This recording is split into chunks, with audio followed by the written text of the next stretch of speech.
दोस्तों, शाम का समय था। पुणे की गलियों में हल्की हल्की रोशनी फैलने लगी थी और बाजार की रौनक बढ़ रही थी। सड़क किनारे लगे ठेलों और खोमचों से उठती आवाजें ग्राहकों को आकर्षित करने में लगी थीं। चारों तरफ चहल पहल थी। इसी भीड़ में एक साधारण सी दिखने वाली महिला पानीपुरी के ठेले के पास खड़ी थी। उसने सूती साड़ी पहन रखी थी और देखने में एक आम गृहिणी जैसी लग रही थी, मानो खरीदारी के लिए आई हो। लेकिन वहां मौजूद किसी भी व्यक्ति को यह अंदाजा नहीं था कि वह कोई साधारण महिला नहीं, बल्कि इस शहर की जिलाधिकारी डीएम थीं। वे आम लोगों के बीच उनकी परेशानियों और समस्याओं को करीब से समझने के लिए भेष बदलकर आई थीं। बिना किसी तामझाम, बिना किसी पहचान के, बस एक आम नागरिक की तरह मैडम पानीपुरी के ठेले के पास गईं और मुस्कुराते हुए बोलीं, भैया जरा तीखी वाली बनाना। ठेले वाले ने उत्साह से जवाब दिया, हाँ मैडम, बहुत मजेदार बनाऊंगा। वह तुरंत कुरकुरी पूरी में मसालेदार पानी भरकर देने लगा। मैडम ने पहला ही कौर लिया और उनके चेहरे पर हल्की सी मुस्कान आ गई। पानीपुरी सच में लाजवाब थी। जब उन्होंने इशारे से और खिलाने को कहा तो ठेले वाला खुशी खुशी अपनी कला दिखाने में जुट गया। लेकिन मैडम सिर्फ स्वाद का आनंद नहीं ले रही थीं, वे उसकी मेहनत और व्यवहार कुशलता को भी परख रही थीं। तभी माहौल में अचानक तनाव घुल गया। 4 पुलिस वाले मोटर बाइक पर आए। उनकी वर्दियों पर धूल जमी थी और उनके हाव भाव में एक अजीब सा रौब था, जैसे किसी बाहुबली के आदमी हो। उनमें से एक ने ठेले वाले को घूरते हुए कड़क आवाज में कहा, अबे तेरा ठेला यहां कैसे लगा? कितनी बार समझाया है कि सड़क किनारे अतिक्रमण मत कर, लेकिन तेरी हिम्मत तो देखो। पानीपुरी वाले का चेहरा उतर गया। उसने घबराकर हाथ जोड़ लिए और विनम्र स्वर में बोला, साहब हम गरीब आदमी हैं, यही करके परिवार पालते हैं। लेकिन पुलिस वालों के चेहरे पर कोई पछतावा नहीं था। उनमें से एक ने ठेले पर जोरदार लात मारी। ठेला हिल गया, सारी पानीपुरी जमीन पर बिखर गई। मसालेदार पानी सड़क पर फैल गया और कुरकुरी पूरियां, जो अभी तक लोगों के स्वाद का हिस्सा बनने वाली थीं, अब गंदगी में लथपथ पड़ी थीं। बाजार की भीड़ सहमी हुई खड़ी थी, लेकिन किसी में कुछ कहने की हिम्मत नहीं थी। लोगों की आंखों में डर साफ झलक रहा था। मैडम के अंदर गुस्से की लहर दौड़ गई। उन्होंने एक कदम आगे बढ़ाया और सख्त आवाज में कहा, यह क्या तरीका है? किसी गरीब की रोजी रोटी ऐसे उजाड़ दी? पुलिस वाला उनकी ओर मुड़ा, ऊपर से नीचे तक घूरा और फिर हंसते हुए बोला, ओहो देखो, समाज की नई नेता आ गई। अरे मैडम, तुम अपने घर जाओ, यह हमारा मामला है, पुलिस वाले ने रूखे लहजे में कहा। मैडम ने गहरी सांस ली। उनकी आंखों में तेज था और आवाज में दृढ़ता। गरीबों पर अत्याचार करना कौन से कानून में लिखा है? उन्होंने सख्त लहजे में पूछा। पुलिस वाले को यह जवाब नागवार गुजरा। उसका चेहरा गुस्से से तमतमा उठा। अगले ही पल, बिना किसी चेतावनी के, उसने तैश में आकर मैडम के गाल पर जोरदार थप्पड़ जड़ दिया। चारों ओर सन्नाटा छा गया। किसी को समझ नहीं आया कि एक पल में क्या हो गया। थप्पड़ इतनी जोर से पड़ा था कि उनके चेहरे पर लाल निशान उभर आया। भीड़ अवाक खड़ी थी। लोगों की आंखों में अविश्वास झलक रहा था। कोई यकीन नहीं कर पा रहा था कि पुलिस ने खुलेआम एक महिला पर हाथ उठा दिया। लेकिन पुलिस वालों पर इसका कोई असर नहीं पड़ा। उनमें से एक ने मैडम की कलाई कसकर पकड़ ली और धक्का देते हुए बोला, बड़ी आई कानून सिखाने, चल थाने चल। मैडम को अब एहसास हुआ कि स्थिति उनके नियंत्रण से बाहर हो रही है। उन्हें लगा कि अब अपनी असली पहचान बता देनी चाहिए, लेकिन अगले ही पल उन्होंने खुद को रोक लिया। अगर मैं अभी सच बता दूं तो ये डरकर चुप हो जाएंगे, लेकिन मुझे देखना है कि आम जनता के साथ कैसा बर्ताव किया जाता है। मुझे यह नाटक और आगे बढ़ाना होगा। उन्होंने मन ही मन सोचा और कोई विरोध नहीं किया। पुलिस वालों ने उनके हाथों में हथकड़ी डाल दी और जबरदस्ती घसीटते हुए जीप में बैठा लिया। रास्ते भर वे बेहुदा बातें करते रहे। अरे ये औरत बहुत चालाक लगती है, लगता है किसी बड़े घर से भागी हुई है। हो सकता है किसी नेता के साथ भागकर आई हो और अब हमें भाषण दे रही थी। थाने में डालते हैं इसे, तब पता चलेगा असली मजा। मैडम ने उनकी बातें सुनी, लेकिन कुछ नहीं बोली। उनके भीतर एक तूफान उठ रहा था, लेकिन चेहरे पर वही ठहराव था। थाने पहुंचते ही पुलिस वालों ने उन्हें लॉकअप में डाल दिया। लॉकअप के भीतर घुटन भरा माहौल था। बदबू और गंदगी से भरा वह कमरा किसी यातना गृह से कम नहीं लग रहा था। कोनों में कचरा जमा था, दीवारों पर पान की पीक के दाग थे और पेशाब की तीखी बदबू हवा में घुली हुई थी। वहां पहले से ही कुछ और महिलाएं कैद थीं, जिनकी आंखों में डर और बेबसी साफ झलक रही थी। उनमें से एक ने धीमे स्वर में पूछा, बहन, तुझे क्यों पकड़ा? मैडम ने गहरी सांस ली और हल्की मुस्कान के साथ जवाब दिया, गरीब की मदद करने की गलती कर दी। दूसरी औरत ने एक लंबी आह भरी और कहा, हम गरीबों के लिए इस देश में कोई जगह नहीं। पुलिस वाले हमें इंसान नहीं समझते। देख लेना, अगर तेरे पास पैसे नहीं हैं या फिर कोई बड़ा आदमी तेरा जानने वाला नहीं है तो ये तुझे बहुत सताएंगे। मैडम ने चुपचाप उसकी बात सुनी। अब उन्हें एहसास हो रहा था कि पुलिस की मनमानी कितनी खतरनाक हो सकती है और आम नागरिकों को किस हद तक प्रताड़ित किया जाता है। कुछ देर बाद एक इंस्पेक्टर अंदर आया। उसने मैडम को घूरा और ठहाका लगाते हुए बोला, बड़ी आई समाज सुधारक, चल इस कागज पर साइन कर कि तूने सरकारी काम में बाधा डाली है, नहीं तो रात भर यहीं सड़ती रह। मैडम ने उसकी आंखों में देखा और सख्त लहजे में कहा, मैंने कोई गलती नहीं की तो साइन क्यों करूं? इंस्पेक्टर ने गुस्से में टेबल पर जोर से हाथ मारा और गुर्राया, तेरी हिम्मत तो देख। अबे सिपाही, इसे अंदर ले जा और अच्छी तरह समझा। मैडम गहरी सोच में थीं। क्या अब वक्त आ गया था कि वे अपनी असली पहचान उजागर करें, या उन्हें अभी भी देखना चाहिए कि एक आम नागरिक के साथ पुलिस कितना अत्याचार कर सकती है? उन्होंने निश्चय किया कि जब तक हालात हद से बाहर नहीं हो जाते, वे अपनी पहचान छुपाए रखेंगी। कुछ देर बाद वही इंस्पेक्टर जिसने उन्हें घसीट कर लाया था, 2 सिपाहियों के साथ लॉकअप में आया। उसने घूरते हुए कहा, तो क्या अब भी तेरी अकड़ बाकी है? चल हाँ, आगे कर और बयान पर साइन कर। मैडम ने शांत स्वर में जवाब दिया, मैंने कोई गलती नहीं की, मैं साइन नहीं करूंगी। इंस्पेक्टर का चेहरा गुस्से से तमतमा गया। उसने सिपाही को इशारा किया, जिसने तुरंत मैडम के बालों को जोर से खींच लिया, जिससे उनका सिर पीछे झुक गया। अब जबरदस्ती साइन करवाओ, इससे बहुत नेतागिरी आ रही है। इंस्पेक्टर चिल्लाया। मैडम ने दर्द सहते हुए कहा, यह गलत है, यह अन्याय है। सिपाही ठहाका लगाकर बोला, बड़ी आई न्याय की देवी, यहां हमारा कानून चलता है। उन्होंने जबरदस्ती उनकी उंगलियों से कागज पर निशान लगवाने की कोशिश की, लेकिन मैडम ने पूरी ताकत से अपना हाथ पीछे खींच लिया। नहीं! उनकी आवाज पूरे कमरे में गूंज उठी। इंस्पेक्टर का गुस्सा और भड़क गया। उसने सिपाहियों को आदेश दिया, सख्ती से अकड़ निकालो, समझाओ इसे अच्छे से। 2 सिपाही उन्हें घसीटते हुए एक कमरे में ले गए और धक्का देकर जमीन पर गिरा दिया। अब बता, मान जाएगी या कोई और तरीका अपनाना पड़ेगा? एक सिपाही गुर्राया। मैडम ने उसकी आंखों में सीधे देखा। उनका खून खौल रहा था, लेकिन वे अभी भी संयम बनाए रखना चाहती थीं। फिर एक सिपाही ने पास रखी लकड़ी की छड़ी उठाई और व्यंग्य से बोला, अब देख तू कितनी समाज सेवा कर पाती है। तभी बाहर से तेज कदमों की आहट आई। दरवाजा जोर से खुला और एक वरिष्ठ पुलिस अधिकारी अंदर आया। उसकी आवाज गूंजी, यहां क्या हो रहा है? इंस्पेक्टर हड़बड़ा गया और जल्दी से बोला, सर, यह औरत बहुत बदतमीज है, कानून का उल्लंघन कर रही थी और सरकारी काम में बाधा पहुंचा रही थी। अफसर ने संदेह भरी नजरों से उसे घूरा। अच्छा, और तुम लोग इस पर बल प्रयोग कर रहे हो? इंस्पेक्टर घबरा गया, लेकिन खुद को संभालते हुए बोला, सर, यह बहुत चालाक और जिद्दी है, इसे सबक सिखाना जरूरी था। मैडम ने ऑफिसर की आंखों में सीधे देखा और सख्त लहजे में बोली, अगर आपको कानून की थोड़ी भी समझ है तो आप जानते होंगे कि बिना किसी अपराध के किसी महिला को प्रताड़ित करना गैर कानूनी है। अफसर कुछ पल चुप रहा। फिर उसने इंस्पेक्टर से पूछा, बिना किसी सबूत के इसे क्यों बंद किया? इंस्पेक्टर झिझकते हुए बोला, सर, इसे सड़क पर झगड़ा करते पकड़ा था, ये लोगों को भड़का रही थी। अफसर ने गहरी सांस ली और डीएम मैडम की ओर देखा, फिर शांत स्वर में बोला, इसे कुछ घंटे बाद छोड़ देना। इंस्पेक्टर नाखुश था, लेकिन आदेश मानना पड़ा। मैडम को वापस लॉकअप में डाल दिया गया। अब पुलिस उन्हें और तंग करने पर उतारू थी। उन्हें एक बदबूदार कंबल दिया गया और खाने में बचा खुचा बासी खाना परोसा गया, लेकिन उनके चेहरे पर शिकन तक नहीं आई। वे सब सह रही थीं क्योंकि वे देखना चाहती थीं कि आम जनता को किस तरह के अन्याय से गुजरना पड़ता है। अगली सुबह इंस्पेक्टर फिर आया और व्यंग्य से बोला, आज तेरी किस्मत अच्छी है, तेरी जमानत हो गई। मैडम ने आश्चर्य से पूछा, मेरी जमानत? हाँ, तेरे जैसे लोगों को बचाने के लिए कोई ना कोई मूर्ख आ ही जाता है। इंस्पेक्टर हंसते हुए बोला।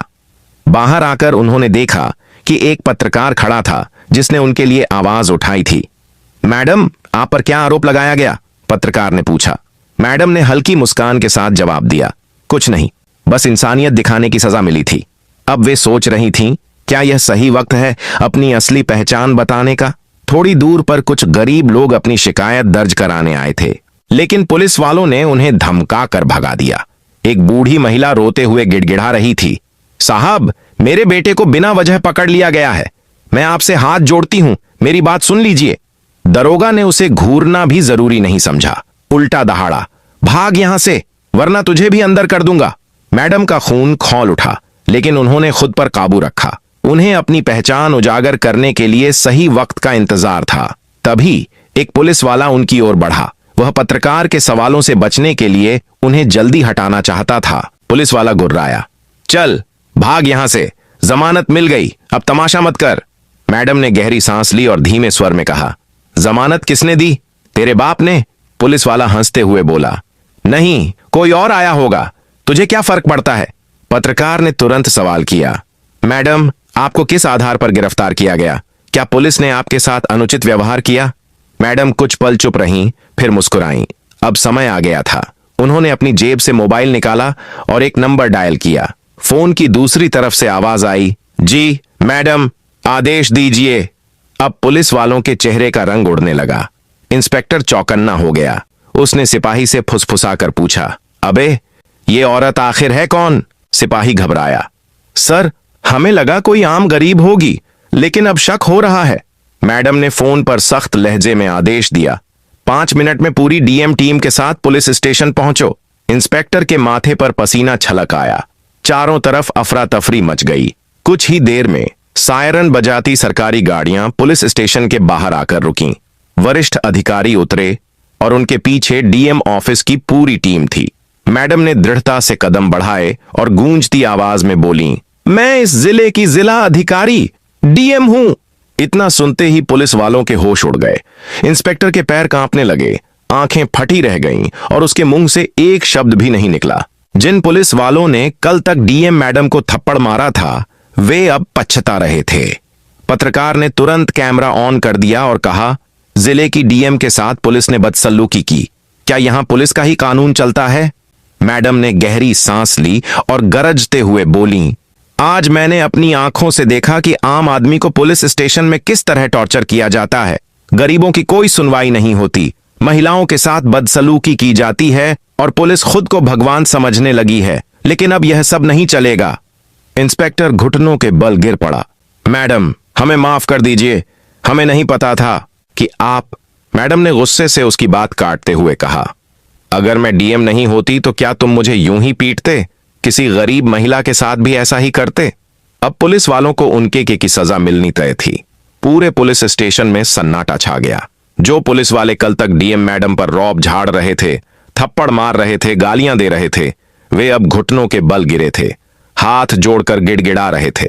इंस्पेक्टर के होंठ कांप रहे थे, चेहरा सफेद पड़ चुका था। वह बार बार कह रहा था, मैडम, हमें माफ कर दीजिए, हमसे गलती हो गई, हमें नहीं पता था कि आप। लेकिन डीएम मैडम के चेहरे पर वही कठोरता बनी रही। उन्होंने ठंडे स्वर में कहा, अगर मैं डीएम नहीं होती तो क्या तुम मुझे यूं ही पीटते, गालियां देते? क्या किसी आम महिला के साथ भी ऐसा ही होता? इंस्पेक्टर चुप था, लेकिन कुछ पुलिस वालों के चेहरों पर अब भी घमंड झलक रहा था। शायद उन्हें यकीन नहीं था कि वे इतनी बड़ी मुसीबत में फंस चुके हैं। तभी डीएम मैडम ने फोन उठाया और सख्त आदेश दिया, सभी दोषी पुलिस वालों को तत्काल निलंबित करो और इनके खिलाफ कड़ी कार्रवाई शुरू करो। इस जिले में अब किसी भी नागरिक पर अत्याचार नहीं होगा। पुलिस वालों के पैरों तले जमीन खिसक गई। उन्हें एहसास हो गया कि उनका करियर अब खत्म हो चुका है। उधर पत्रकार लाइव रिपोर्टिंग कर रहे थे और पूरा मामला मीडिया में आग की तरह फैल चुका था। डीएम मैडम ने भीड़ की ओर देखा और सख्त लहजे में कहा, सुनो, आज मैंने अपनी आंखों से देखा कि इस थाने में गरीबों और महिलाओं के साथ कैसा अमानवीय व्यवहार किया जाता है। यह पुलिस सेवा नहीं बल्कि गुंडागर्दी है। लेकिन अब अन्याय नहीं चलेगा। इतना सुनते ही कई पीड़ित लोग आगे आए और रोते हुए अपनी आपबीती सुनाने लगे। पुलिस पैसे लेकर हमें झूठे केस में फंसाती है, हमारी बहू बेटियों को परेशान किया जाता है, हम गरीबों की कोई सुनवाई नहीं होती। अब डीएम मैडम की आंखों में आक्रोश साफ झलक रहा था। उन्होंने अपने अधिकारियों को सख्त लहजे में आदेश दिया, इन सभी लोगों की शिकायतें तुरंत दर्ज करो। अब इस जिले में कानून सिर्फ वर्दी वालों के लिए नहीं, बल्कि हर नागरिक के लिए बराबर होगा। फिर उन्होंने उच्च अधिकारियों को फोन लगाया और कड़े शब्दों में कहा, मैं इस जिले की डीएम बोल रही हूं। मैंने खुद पुलिस की ज्यादतियां झेली हैं। इस थाने की तत्काल जांच हो और दोषी पुलिस वालों को सख्त से सख्त सजा दी जाए। कुछ ही देर में जिले के वरिष्ठ अधिकारी पुलिस स्टेशन पहुंच चुके थे। उन्होंने डीएम मैडम के सामने सिर झुकाते हुए कहा, मैडम, जो कुछ हुआ वह बेहद शर्मनाक है। हम वादा करते हैं कि दोषियों को कड़ी सजा मिलेगी। वरिष्ठ अधिकारी के शब्दों के साथ ही पुलिस वालों के चेहरों पर अब पछतावे और भय के अलावा कुछ नहीं बचा था। आज पहली बार इसी थाने में न्याय की गूंज उठी थी। डीएम मैडम ने गहरी सांस ली और कठोर स्वर में कहा, इस थाने में हर जगह सीसीटीवी कैमरे लगाए जाएंगे ताकि कोई भी बेवजह प्रताड़ित न हो। मैं खुद इसकी नियमित निगरानी करूंगी। फिर उन्होंने कांपते इंस्पेक्टर की ओर देखा और तीखे लहजे में कहा, तुमने अपनी वर्दी की मर्यादा तार तार कर दी। अब सिर्फ नौकरी नहीं जाएगी, बल्कि जेल भी जाना पड़ेगा। इंस्पेक्टर घुटनों के बल गिर पड़ा। उसकी आवाज कांप रही थी। मैडम, माफ कर दीजिए, मेरी बीवी बच्चे भूखे मर जाएंगे। मेरी मां बीमार है। लेकिन डीएम मैडम ने ठंडे स्वर में कहा, जब तुमने एक निर्दोष महिला पर हाथ उठाया था, तब क्या तुम्हें अपने परिवार की याद आई थी? पूरे पुलिस स्टेशन में सन्नाटा छा गया। पहली बार कानून ने अपनी असली ताकत दिखाई थी।